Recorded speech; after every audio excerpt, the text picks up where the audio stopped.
శ్రీ సత్యసాయి జిల్లా నాగిరెడ్డిపల్లిలో దారుణం చోటు చేసుకుంది. మైనర్ బాలుడు 5 ఏళ్ల చిన్నారిపైన అత్యాచారానికి పాల్పడ్డారు. ఆదివారం రోజున జరిగినటువంటి సంఘటన ఆలస్యంగా వెలుగులోకి వచ్చింది. చాక్లెట్లు ఇస్తానని మాయమాటలు చెప్పి చిన్నారిని ఇంటిలోకి తీసుకుని వెళ్లి ఇంటికి తాళాలు వేసి అత్యాచారం చేశాడు. అపస్మారక స్థితిలో పడి ఉన్నటువంటి చిన్నారిని గమనించిన తల్లిదండ్రులు కొత్తచెరువు పోలీస్ స్టేషన్లో ఫిర్యాదు చేశారు. తల్లిదండ్రుల ఫిర్యాదు మేరకు పోలీసులు కేసు నమోదు చేసుకుని దర్యాప్తు చేపట్టారు. పూర్తి పేరు చెప్పు, ఇంటి పేరుతో సహా. సావిత్రమ్మ. మీ ఆయన పేరు? మధ్యనే నాదినారాయణ. మీ వయసు ఎంత?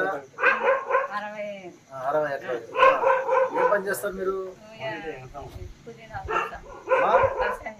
వ్యవసాయం చేస్తాం. ఎంతమంది పిల్లలు నీకు? ఇద్దరు. ఎవరు? సొంతూరు. ఇక్కడ మండలం నాగేడిపల్లి గ్రామం ప్రహ్లాద్ దంపతుల యొక్క చిన్న అమ్మాయి, 5 ఏళ్ల వయసు గల అమ్మాయి వాళ్ళ అక్కలతో పాటు ఆడుకుంటూ ఉండగా ఎదురుగా నివసించేటువంటి ఆ అబ్బాయి కూడా ఆ అబ్బాయి చిన్న చాక్లెట్లు తర్వాత టపాసులు ఇస్తానని చెప్పేసి ఉద్దేశంతో ఆ అమ్మాయిని ఒక చాక్లెట్ ఇచ్చేసి తీసుకొని పోయి తన ఇంట్లో తలుపు వేసి ఆ అమ్మాయి పైన అత్యాచారం చేయడం జరిగింది. ఇది 14వ తేదీ సాయంత్రం 4 గంటలకు జరిగినటువంటి విషయము.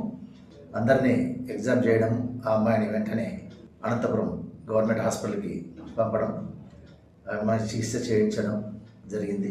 ఈ యొక్క విషయంలో పూర్తిగా దర్యాప్తు చేసి ఇందులో చర్యలు తీసుకుంటాం.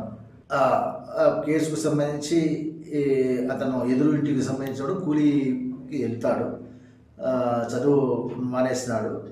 ఇందులో ముఖ్యంగా మేము 506 కింద డిఎస్పి ఇన్వెస్టిగేషన్ కిందకు వస్తుంది. దీంట్లో నేను దర్యాప్తు అధికారిని. దీంట్లో పకడ్బందీగా దర్యాప్తుని కంప్లీట్ చేసి ఛార్జ్షీట్ వేస్తాము. ఇందులో నాగేడిపల్లి పాయింట్ ఆఫ్ వ్యూలో కూడా ఇది ఒక రకమైనటువంటి ఇది జరిగింది కాబట్టి అప్రమత్తంగా ఉండాలని మా నుంచి